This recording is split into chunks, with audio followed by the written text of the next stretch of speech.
할렐루야. 다시 한번 오늘 셋째 날 2부 예배에 오신 여러분들 주의 이름으로 환영하고 축복합니다. 오늘 주제는 채워주심에 대한 이야기입니다. 오늘 본문 말씀 우리가 잘 아는 그런 내용의 말씀입니다. 수가성 여인, 이름을 알 수는 없죠. 그러나 오늘 여기 본문 말씀에 보면 참 불행하다 그런 생각을 지울 수가 없습니다. 여인에 대한 이름은 자세히 나와 있지 않고 가정 형편도 자세히 나와 있지 않지만 한 가지 분명한 사실은 오늘 여기 예수님과 대화를 나눈 장면 속에서 참 기구한 운명이다, 이렇게 어려운 여인이 있을까라고 하는 생각을 지울 수가 없습니다. 18절 말씀에 보면은 너에게 남편이 있었고 지금 있는 자도 내 남편이 아니니 내 말이 옳도다 라고 하는 내용의 말씀이 있거든요. 이 내용을 보면은 남편이 5씩이나 있었어요. 그리고 다른 남자와 또 지금 살고 있다는 것이죠. 그러니까 6번째 지금 남자를 만나서 가정생활을 하고 있습니다. 그러니까 남편이 세상을 떠났기 때문인지 아니면 이혼했기 때문인지 그건 자세히 알 수가 없어요. 그러나 우리가 상식적으로 볼 때 남편이 5번씩 죽지는 않았을 것 같아요. 그렇지 않겠습니까? 그럼 남편 잡아먹는 여인이잖아요. 속된 표현으로 말하면 옛날에 어른들이 그런 얘기 있었거든요. 그런데 오늘 여기 말씀에 보면은 새로운 남자와 지금 살고 있거든요. 그러니까 쉽게 말하면은 이 여인은 많은 이혼이 있었지 않았겠는가, 이런 생각을 우리가 한번 유추해 볼 수 있습니다. 어쨌거나 남편과 사별을 해서 그랬는지 이혼을 해서 그랬는지는 알 수 없지만 5번씩 남편이 갈리게 되고, 그리고 지금은 또 6번째 남편은 아니에요. 예수님 말씀을 보면 동거하고 있는 것입니다. 그래서 남편을 데려오라 했을 때 이 여인이 나는 남편이 없습니다 하는 이야기가 맞다는 거예요. 그게 아마 정식으로 결혼을 한 남자였다면 남편이라고 얘기할 수 있겠죠. 그런데 법적으로 그와 같은 현상이 아니니까 아마 동거하고 있는 형편이었기 때문에 그렇게 이야기하지 않았을까, 이런 생각을 한번 가져보게 됩니다. 여러분, 행복한 사람이라면, 만족한 사람이라면 5번씩 결혼했겠습니까? 그렇지 않지요. 오늘 이 사실이 이 여인이 얼마나 그동안 불행했는가. 특별히 무엇보다도 이렇게 이야기하면 이상하겠지만 남자 없이는 살 수 없는 그런 여인과 같이 우리에게 느껴질 때가 있단 말이죠. 오늘 여기 수가성의 야곱의 우물가라고 하는 것이 물을 길러 왔거든요. 물을 길러 올 정도면 나이가 아직은 젊은 여인이에요. 우리가 유추해 볼 수 있는 거거든요. 근데 그 물 길러 온 이 모습을 통해서 이 여인이 남편이 5명, 6명씩이나 있었다는 이 말의 의미는 뭐냐면 무엇인가 마음의 공허함이 있는 거죠. 채우지 않으면 안 되는 거예요. 그래서 계속해서 그 갈증, 그 공허함을 해소하기 위해서 아마 이런 방법을 선택했던 것이 아닐까, 그런 생각을 가져보게 됩니다. 즉 결혼이라는 것을 통해서 자기의 어떤 공허함, 갈증을 해소해 보고 싶었다는 거죠. 그런데 번번이 실패한 것입니다. 결국은 마음속에 상처만 남았죠. 갈증과 공허함은 해소되지 아니하고 아픈 상처가 얼마나 클까, 이런 생각을 갖게 됩니다. 한편 동네에서는 어떨 것 같습니까? 많은 사람들이 이 사람에 대해서 수군거리지 않았겠습니까? 아마 남들 눈에 볼 때는 화양질하는 여자처럼 보였을 거예요. 그래서 아마 사람들이 욕을 했을 거예요. 만약에 안 하나도 남편이 결혼했는데 그때마다 죽었다고 하면은 저 남편 잡아먹는 여인, 이런 소문이 났을 것이고, 만약에 그렇지 않고 남편과 이혼을 해서 5번씩 6번씩 결혼을 했다면은 아주 나쁜 여자로, 화양질하는 여자로 이렇게 소문이 날 수밖에 없는 것이죠. 오늘 이 여인이 어떤 갈증이 있기 때문에, 어떤 공허함이 있기 때문에 오늘 이와 같이 불행한 삶을 살고 있지 않을까, 이런 생각을 가져보거든요. 오늘 우리 사회 속에서도 그런 분들 많이 있습니다. 얼마 전에도 어떤 유명 배우가 무슨 마약인가 뭐 하다가 이제 걸려가지고 조사를 받고 있는데 그 사람이 부족한 게 뭐가 있겠습니까? 돈이 없습니까? 명예가 없습니까? 뭐가 없습니까? 그런데 뭔가 공허한 거죠. 세상의 것으로 채울 수 없는 게 있는 거죠. 그러다 보니까 엉뚱한 곳에 이상한 곳에 눈을 돌리게 되고 이상한 것을 할 수밖에 없는 거예요. 사람이라는 것이 그렇거든요. 그럼 이 공함을, 이 갈증을 어떻게 해소할 수 있는가? 오늘 야곱의 우물가에서 예수님 만나는 이 장면을 저와 여러분이 한번 생각해 볼 수 있습니다. 이 야곱의 우물가란 말의 의미는 무엇입니까? 바로 예수님을 만나는 장소라고 하는 것이죠. 야곱의 우물이란 말은 야곱이 판 우물이란 말이죠. 그러니까 예수님 당시에 보면은 수천 년 전으로 거슬러 올라가는 것이죠. 오래전에 야곱이 봤던 그 우물이에요. 그래서 그 우물가에 물을 길러 오고 있는 것입니다. 여러분, 우물가는 어떤 곳입니까? 과거 우리나라도 지금처럼 상수도가 있지 않았을 때는 우물을 먹었단 말이죠. 도시에서도 그렇지만 시골에서는 대개 보면은 공동 우물이 있지 않습니까? 옛날 도시에도 서울에도 보면 공동 우물이 다 있었거든요. 지금이야 수도가 이제 보편적으로 다 있지만은 옛날에는 그렇지 못했거든요. 그래서 그 우물물 기르다가 먹었단 말이죠. 특별히 시골에서 우물이라고 하는 것은 어떤 것입니까? 아침 밥 다 먹고 나서 설거지하고 이제 사람들이 모이죠. 빨래 가지고 나오죠. 그러면서 주부들이 다 모여가지고 뭐 하는 곳이에요? 그것이 한마디로 말하면 지난밤에 일어났던 이야기들 그것에 다 나옵니다. 남편 얘기, 시어머니 얘기, 시동생 얘기, 심지어는 자식 얘기, 별의별 얘기들이 다 나오는 거거든요. 소식통들이 거기서 다 모입니다. 그래가지고 지난밤에 있었던 일, 지난날에 있었던 일들 거기서 다 주고받고 이야기하는 거거든요. 한마디로 말하면은 주부들이 스트레스 쌓이는 거 그거 해소하는 장소.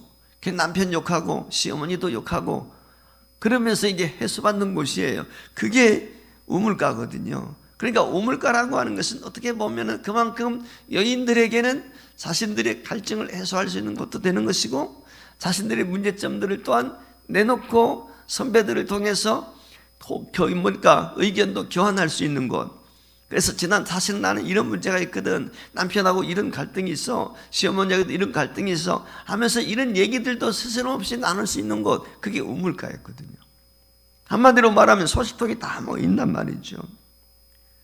근데 이 여인은 그들과 낄 수가 없는 거예요. 아마 이 여인이 그 끼기 위해서 물길로 그 시간에 가게 되면 어떻게 됩니까? 야, 저 화양질 하는 여자 왔어. 남편 잡아먹는 귀신 왔어. 아마 그러지 않겠어요? 아마 이 여인이 오게 되면 어느 누구든지 정말 얼마나 힘드냐. 참 안 됐다. 라고 하면서 등 떨어지면서 이 여인 맞아줄 사람 있을까요? 내가 좀 도움될 만한 게 없을까? 하면서 이야기해 줄 사람 아마 많지 않을 거예요. 그러니까 이 여인이 어떻게 합니까? 그 사람들의 낯을 피해서 오늘 여기 유대 시간으로 보면 제6시라고 그랬어요. 유대 시간으로 제6시란 말의 의미는 뭐냐면 낮 12시입니다. 오늘날은. 여러분 중동 지역에서 낮 12시는 가장 더운 시간이에요. 팔레스틴에서는. 기온이 40도 50도 막 올라간단 말이죠. 사람들이 활동하지 않아요. 물 길러 가는 것은 물론이지만 활동도 하지 않는단 말이에요. 쉬는 시간에. 유대 나라는 그렇기 때문에 저녁 6시에부터 그 이튿날 6시까지가 하루예요. 저녁 6시부터 시작을 하는 거예요. 우리는 아침부터 시작을 하지만 일과를 시작할 때 개념이 달라. 아마 어쩌면 중동 지역이 덥기 때문에 그렇지 않을까. 그런 생각을 좀 가져봐요. 대낮에 지금 물 길러 왔단 말이죠. 그러다가 지금 예수님을 만났어요. 예수님이 오늘 여기 7절 말씀에 그렇게 이야기합니다. 이 사마리아 여인에게 내게 물 좀 주시오. 물 좀 주시오 얘기하는 거예요. 오늘 여기 물 좀 달라는 얘기가 무엇입니까? 지금 물 길러 온 여인에게 목말라 갈증을 느끼고 있는 이 여인에게 내 목을 채울 수 있도록 물 좀 주시오 얘기하는 거거든요. 한마디로 말하면은 예수님께서 이 여인이 지금 갈증을 느끼고 공함을 느끼고 있는데 그 갈증과 공함이 무엇인지 이걸 해결해 주겠다는 거예요. 한마디로. 그래서 물 달라고 주님이 말씀을 하시는 거예요. 지금 제자들과 더불어서 굳이 이곳을 지나갈 이유가 없거든요. 왜냐하면 유대인들과 사마리아인들은 상종하잖아요. 예수님이 물을 달라고 하니까 9절에서 이 여인이 반응을 보인단 말이죠. 당신 유대인인데 사마리아인 여자인 나에게 왜 물 달라고 하느냐 말이죠. 반응을 보이거든요. 상종하지 않으니까. 그런데 불구하고 예수님께서 유대인들은 대개가 예루살렘에 올라가든지 어디를 가게 될 때 사마리아를 거쳐가게 되면 어떻게 되냐? 우회합니다. 상종하지 않는 거예요. 개, 돼지 취급을 했단 말이에요. 이방인 취급을 했단 말이에요. 같은 동족인데 혼혈족이니까. 그래서 사마리아 지역을 안 지나가요. 상종하지 않는 거예요. 근데 유대인 딱 봐도 아는데 유대인인 남자가 자기한테 물 달라고 말을 걸어온 거예요. 그러니까 유대인으로서 왜 나에게 물 달라느냐, 그렇게 이야기하는 거거든요. 그랬더니 예수님이 10절에 이 여인에게 무엇이라고 이야기합니까?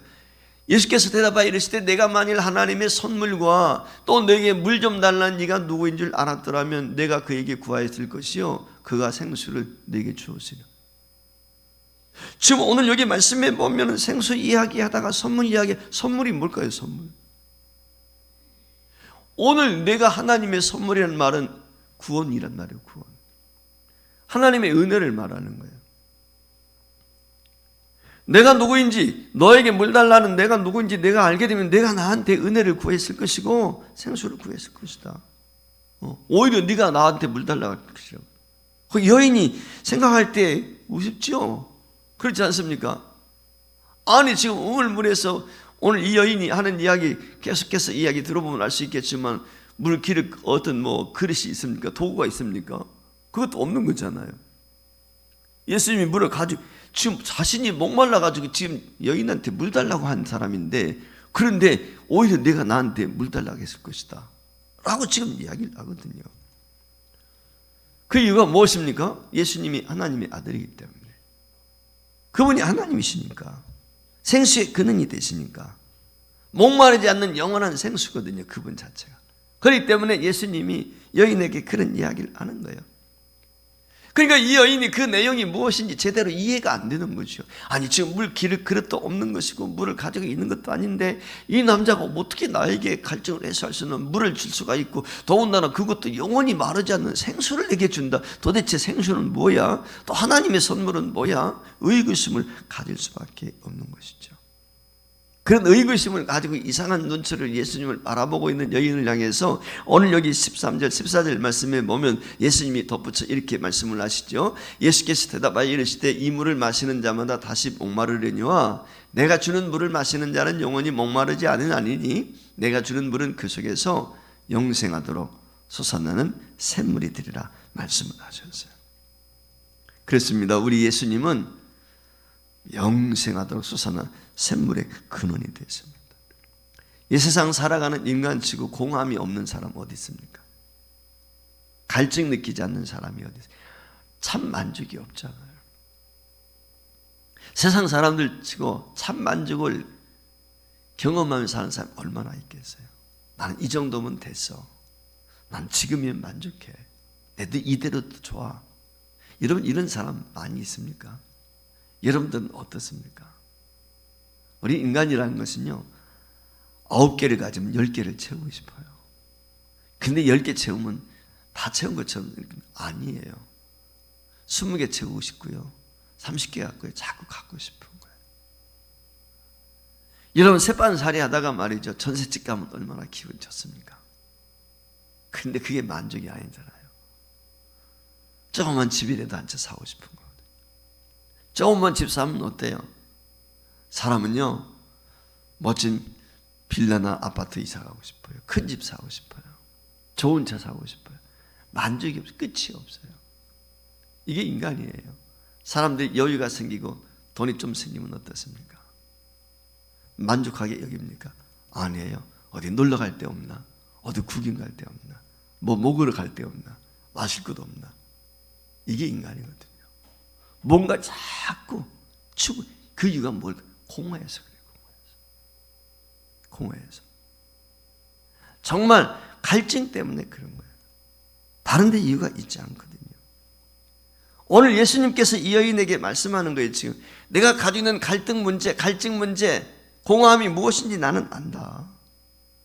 예수님이 오늘 실상은 일부러 사마리아 지역을 지나가시는 거예요.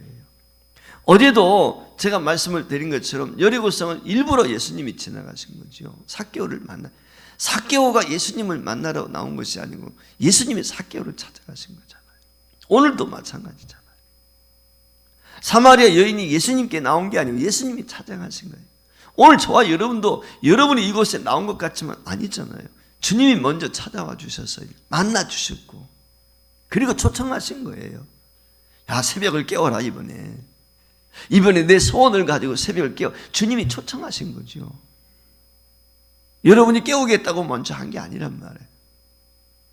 부족한 종이지만 종을 통해서 새벽을 깨울 수 있도록 여러분을 주님이 초청하신 거거든요. 우리 주님이 이 땅에 먼저 오셨단 말이에요. 우리의 갈증과 우리의 모든 것을 해소해 주시기 위해서, 우리를 구원하시기 선물을 가지고 이 땅에 오신 거거든요. 오늘 여기 보는 말씀에 보면은 예수님과 대화를 나누고 있던 이 여인이 갑자기 그렇게 내가 당신 보니 19절 말씀에 당신은 선지자입니다 라고 고백을 하거든요. 예수님을 선지자로 인정. 지금 예수님을 만났어요. 예수님을 만나서 대화를 나누다 보니까 이 사람은 연애 사람이 아니야. 선지자야. 깨닫게 된 거예요. 중요한 것은 이 여인이 가지고 있던 공허와 갈증, 두 번째 제일 중요한 게 이거예요. 이것을 해소받을 수 있었다는 것입니다. 해결될 수 있었다는 것입니다. 이것이 중요한 것입니다. 여러분, 오늘 이 여인이 물길로 온, 이 대낮에 물길로 온 그 문제, 발단이 어디에 있습니까? 그것은 목마름입니다. 그것은 공허함입니다. 이 여인이 남편을 5명씩이나 갈아칠 수밖에 없었던 이유는 어디 있습니까? 공허함 때문이었습니다. 만족을 채우기 위한 것입니다. 다른 것 아닙니다. 근데 그 무엇 가지고도 그의 만족을 채울 수 없었습니다.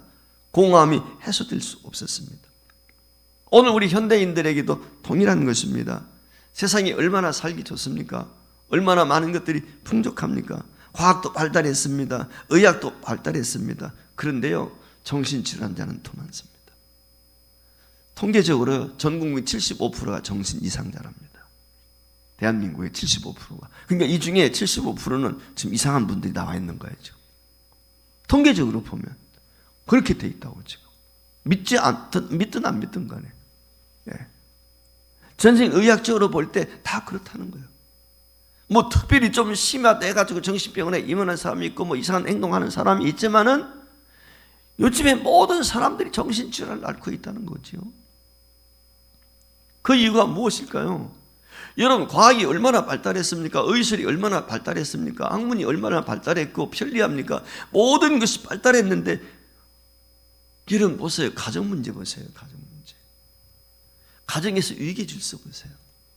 과거하고 지금 여러분 어떻습니까? 요즘에요, 자녀들이 머리 좀 크면요, 부모 얘기 안 듣습니다. 옛날 얘기한다고 그럽니다.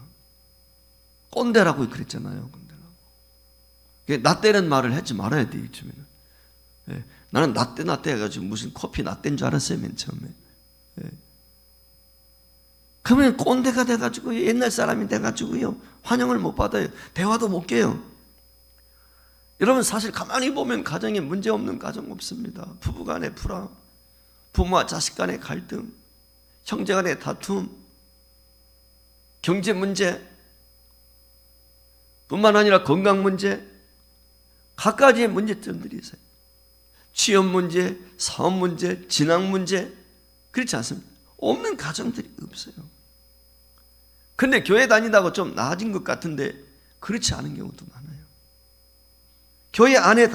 교회 다니는 사람들 가운데도 산더미 같은 문제들이 있습니다. 가정들 많습니다. 죄송한 얘기지만 과거에는 말이죠, 그런 이야기 많이 했어요. 주일 성수해야 됩니다. 부모에게 공경해야 됩니다. 자녀를 노예케 하지 말아야 됩니다. 이혼하지 말아야 됩니다.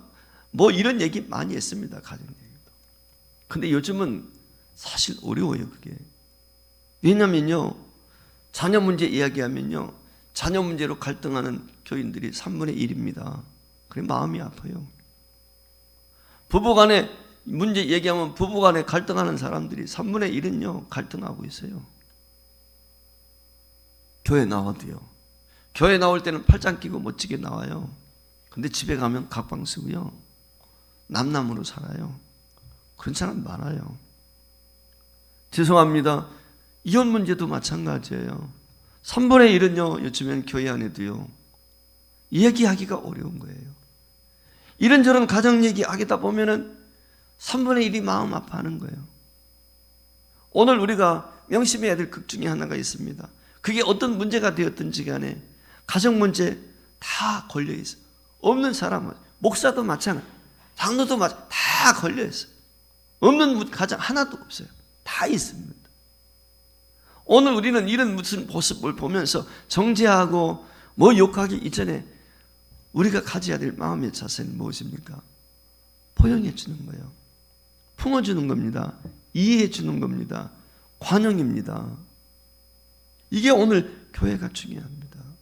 물론 성경에서 하지 말라 했죠. 그건 맞는 거예요. 오늘 우리 동성애 문제 때문에 갈등하고 있죠. 왜 동성애를 반대합니까? 제가 동성애 반대하는 이유는 다른 데 있지 않아요. 성경적이지 않으니까요. 하나님의 창조 섭리를 어기는 거니까요. 그렇다고 해서 동성애자를 미워하지는 말아야 된다는 거예요. 그건 다른 거예요. 미워하는 것하고 안 된다는 건 다른 것입니다. 그렇지 않습니까? 오늘 이 점이 똑같아요. 우리 자녀들이 그런 거 있잖아요. 어떤 경우 보면 결혼하겠다고 말이죠. 상대방 데리고 왔는데 부모가 안 된다고 그러잖아요. 반대하잖아요. 부모의 경험에 비추어서 아닌 것 생각이 드니까 반대하는 것이지, 그렇다고 해서 내 자식을 미워하는 건 아니잖아요. 그렇지 않습니까? 그거 똑같은 거예요. 이게 허물이 있고 죄가 있다고 해서 우리는 미워해서는 안 되죠. 그걸 우리가 품어야 되고 이해해야 되고 관용을 베풀어야 되고, 그래야 우리가 구원할 수 있으니까. 그 이유는 다른 데 있는 것이 아니고 그에게 위로가 필요한 것이고 격려가 필요한 것이기 때문에 그래. 오늘 여기 여인이 똑같은 거예요. 지금 목마릅니다. 갈증이 있습니다. 사람들 만났을 때는 다 손가락질합니다. 저 화양질 하는 여자, 남편 잡아먹는 여자. 그러니까 그 이야기 듣기 싫어서 사람들 모이는 그 시간을 피하는 거예요. 그리고 아무도 없는 그 대낮에 물길로 오는 것이거든요. 사랑하는 성도 여러분, 오늘 교회 안에서도 이런 일이 있을 수 있어요. 그때 여러분 명심하고 명심해야 될 것이 있습니다. 그것이 무엇입니까? 욕하고 정죄하고 우리가 멀리하고 좋지 않은 눈초로 바라보는 것이 아니라 오늘 우리들이 가지고 있는 모든 문제들, 이것을 어떻게 하면 해소할 수 있을까? 어떻게 하면 위로받고 힘을 얻을 수 있을까? 여기에 관심을 가져야 되는 것이죠. 여러분, 가정 문제, 가정 상담소 간다고 해결됩니까?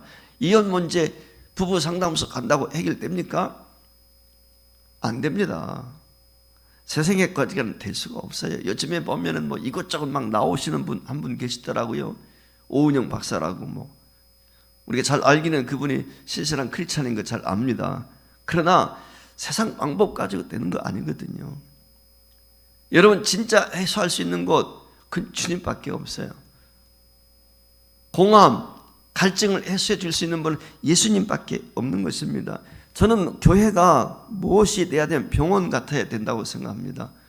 아까 이야기한 것처럼 75%가 정신질환자라고 그랬는데 전 국민에 심적으로, 영적으로, 육적으로 모든 병들어 있는 거거든요. 우리가 이거 온전한 해소를 해줄 수 있는 것이 교회가 돼야 돼요. 교회는 병원 같은 곳이에요. 병원은 온전한 사람이 나오는 게 아닙니다. 그렇지 않습니까? 병원은 누가 찾습니까?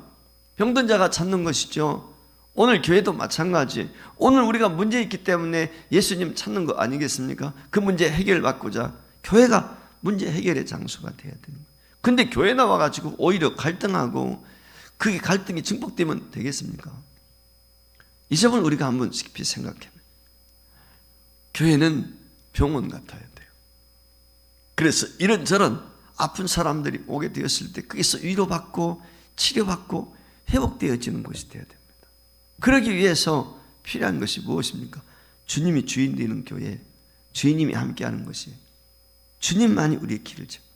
따라서 저와 여러분이 명심할 것은 주님만이 우리를 채워주실 수 있다는 거예요. 오늘 이 사마리아 여인은 인생의 목마름을 해결받습니다. 인생의 깊은 공허를 체험받습니다. 어떻게 그렇게 가능했습니까? 첫째, 예수님을 만남으로. 두 번째, 무엇입니까? 그분에게서 생수, 나오는 영원한 생명의 물을 마심으로. 예수님을 만나서요. 예수님을 마시는 거예요. 예수님을 영접하는 거예요. 예수님을 만나는 것을 끝이 아니라 그분을 영접하는 것이 생수를 마시는 거예요.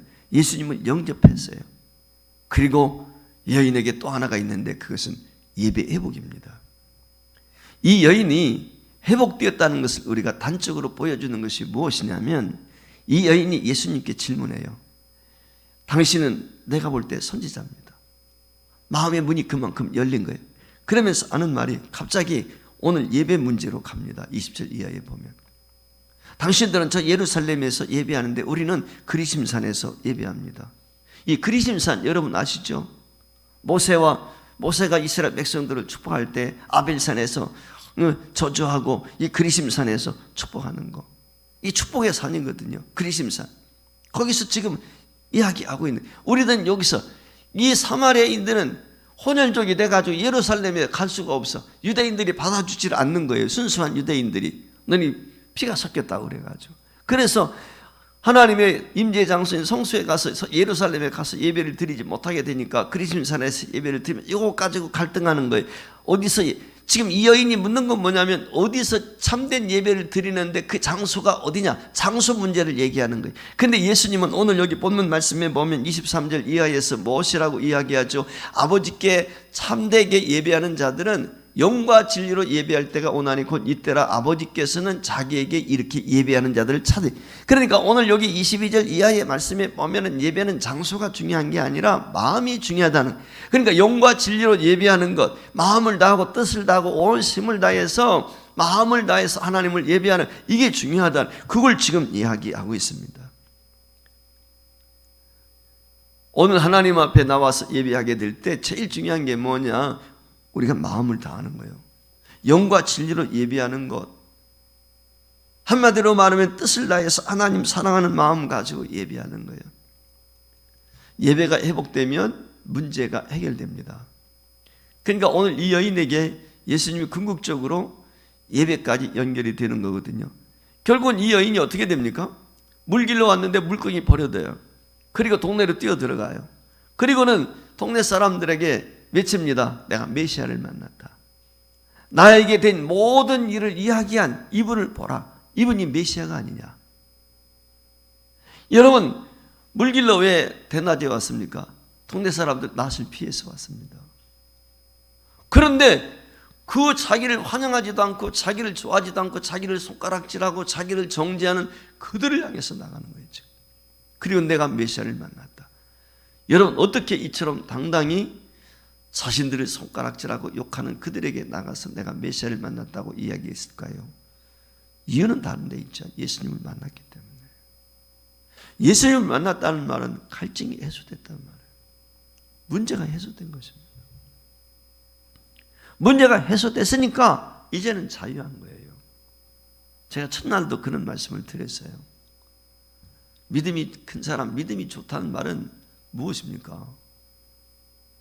주님 만나야 되는 거죠. 주님 만나서 치료받은 사람, 상처 없는 사람 없잖아요. 우리가 살면서 어려서부터 자라면서 상처받지 않은 사람 어디 있어요? 다 상처 있어요.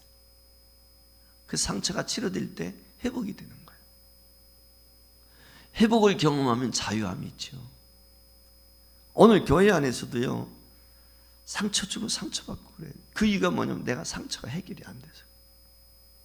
여러분, 혹시라도 내 마음에 있는 상처가 뭔지, 내가 어릴 때부터 부모로부터, 형제로부터, 이웃으로부터, 부부관계에서, 이웃관계에서 받았던 상처들이 있어가지고, 여러분, 상처는 어떻게 됩니까? 이게 아물어가지고 딱 찢어가지고 딱지 다 떨어져가지고 깨끗이 흔적도 없이 사라지는데 말이죠. 사람들이 그래요. 상처는 자꾸 또 긁어요. 딱지 나가지고 아물면. 그럼 또 어떻게 됩니까? 터져가지고 피나요. 맨날 그러는 거예요. 그럼 골만 깊어지는 거예요. 흉터만 넓어지는 거 똑같은 거예요. 오늘 우리가 잊어버려야 된다고 말씀을 제가 자꾸 드린 이유는 그런 거거든요. 여러분, 부부싸움 할 때도 긁으면 자꾸 그거 깊어지는 거예요. 자꾸 골만. 옛날 얘기 하지 말라는 거예요. 그러니까 그 상처를 다시 끄집어내는 거거든요. 이것만 가지고 얘기하면 되는데 자꾸 그걸 긁어버리니까 또 골이 깊어질 수밖에 없는 거예요. 똑같은 거거든요. 사는 성도 여러분, 교회는 병원입니다. 왜? 병원장이 예수님이시니까. 우리 교회 주인이 예수님 아십니까? 그분이 머리시잖아요. 병원장이 예수님이세요. 그래서 예수님께 가지고 모든 걸 나오면 주님이 갈증과 공허함과 이 모든 문제를 해결해 주시는 것입니다. 혹시라도 저와 여러분이 살면서 공허함이 있지는 않습니까? 갈증이 있지는 않습니까?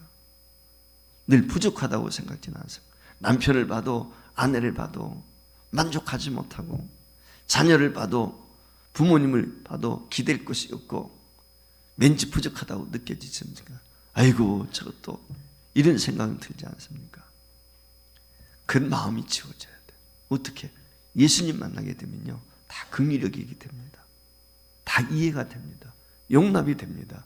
그때 자유함이 있어요. 그때 회복이 되는 것입니다. 오늘 저와 여러분이 연약한 것들, 허물진 것들 다 내려놓고 우리의 갈증과 해소되어야 될 것이 있다면 그것을 주님 앞에 내려놓을 수 있기를 주의 이름으로 축복합니다. 우리 이사야 55장 한 절만 성경 수고스럽지만 한번 찾아보겠습니다. 구약 성경 1035쪽에 있는데 이사야 55장 우리 한번 찾아보겠습니다. 같이 한번 볼까요? 이사야 55장 1절부터 몇 절만 보겠습니다. 1절부터 2절까지만 볼까요? 시작. 오라 너희 모든 목마른 자들아 물로 나오라. 돈 없는 자도 오라. 너희는 와서 사 먹되 돈 없이 값없이 와서 포도주와 젖을 사라. 너희가 어째 양식 아닌 것을 위하여 은을 달아주며 배부르게 하지 못할 것을 위하여 수고하느냐. 내게 듣고 들을지어다. 그리하면 너희가 좋은 것을 먹을 것이며 너희 자신들이 기름진 것으로 즐거움을 얻으려. 할렐루야. 그래서 주님밖에 없어요. 오늘 주님이 저와 여러분을 초청하십니다. 수고하고 목마른 자들아 다 내게로 오라. 내가 너희를 쉬게 하겠다. 너희 갈증을 해소해 주겠다. 너희 배고픔을 해결해 주겠다. 주님이 약속하셨어요. 오늘 이 주님 앞에 저와 여러분이 갈증과 공허함이 있다면 주님 앞에 내려놓고 해결받는 이 아침 될 수 있기를 주의 이름으로 축원합니다.